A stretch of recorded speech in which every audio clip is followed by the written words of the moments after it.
2 రోజులుగా నాటకీయ పరిణామాలతో రక్తి కట్టిస్తున్న తమిళ రాజకీయం ఇవాళ కీలక మలుపు తిరగనుంది. ఇవాళ చెన్నై రానున్న గవర్నర్ సిహెచ్ విద్యాసాగర్ రావు అన్నాడీఎంకే శాసనసభాపక్ష నేత శశికళను ప్రభుత్వ ఏర్పాటు కోసం ఆహ్వానిస్తారా లేక ఆపద్ధర్మ ముఖ్యమంత్రి పన్నీర్కు బల నిరూపణ కోసం అవకాశమిస్తారా అనేది తేలనుంది. ఈ రాజకీయ సంక్షోభాన్ని పరిష్కరించేందుకు గవర్నర్ ఎలాంటి నిర్ణయం తీసుకుంటారనే అంశంపై ఉత్కంఠ నెలకొంది.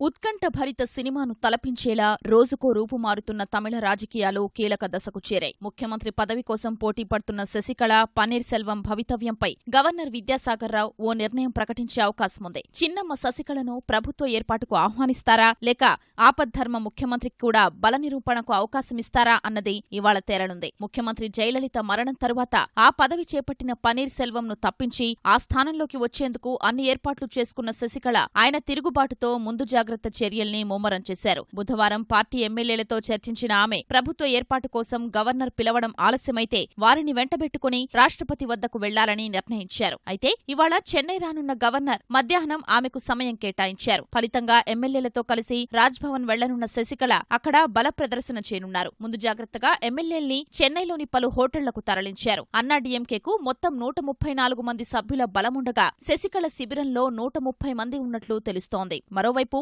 సభలో బల నిరూపణ అంటూ జరిగితే గెలుపుపై పన్నీర్ సెల్వం కూడా ధీమా వ్యక్తం చేస్తున్నారు. ప్రస్తుతం ఎమ్మెల్యేల మద్దతు లేనప్పటికీ బల నిరూపణ సమయంలో తన వైపు వస్తారని విశ్వసిస్తున్నారు. జయలలిత మృతి తరువాత తమిళనాడు శాసనసభలో సభ్యుల సంఖ్య 233కు చేరగా బల నిరూపణకు 117 మంది మద్దతు అవసరం. తన వద్ద 130 మంది వరకు ఉన్నందున విజయం సాధిస్తాననే ధీమాతో శశికళ ఉన్నారు. బల నిరూపణ సమయంలో అన్నాడీఎంకేలో చీలికలు ఏర్పడితే పన్నీర్ సెల్వానికి అంశాల వారీగా మద్దతివ్వాలని 89 మంది ఎమ్మెల్యేలు ఉన్న డీఎంకే యోచిస్తున్నట్లు తెలుస్తోంది. 8 మంది సభ్యులున్న కాంగ్రెస్, 1 సభ్యుడున్న ఐయుఎంఎల్ కూడా సెల్వం వైపు మొగ్గుతున్నట్లు సమాచారం. ప్రస్తుతం పన్నీర్ శిబిరంలో 5గురు అన్నాడీఎంకే ఎమ్మెల్యేలు ఉన్నట్లు తెలుస్తుండగా మరో 15 మంది మద్దతు లభిస్తే శశికళ ఆశలు ఆవిరయ్యే అవకాశాలు కనిపిస్తున్నాయి. ఇదే సమయంలో తన చేత బలవంతంగా రాజీనామా చేయించారంటూ ప్రకటించిన తరువాత పన్నీర్కు అన్ని వర్గాల నుంచి మద్దతు లభిస్తోంది. వర్దా తుపాను అనంతరం సమర్థంగా సహాయ చర్యలు చేపట్టడం సహా జల్లికట్టుకు అనుమతి పొందడంలో విజయం సాధించారని సామాజిక మాధ్యమాల ద్వారా ప్రశంసిస్తున్న ప్రజలు ఆయనే సీఎంగా కొనసాగాలని కోరుకుంటున్నారు.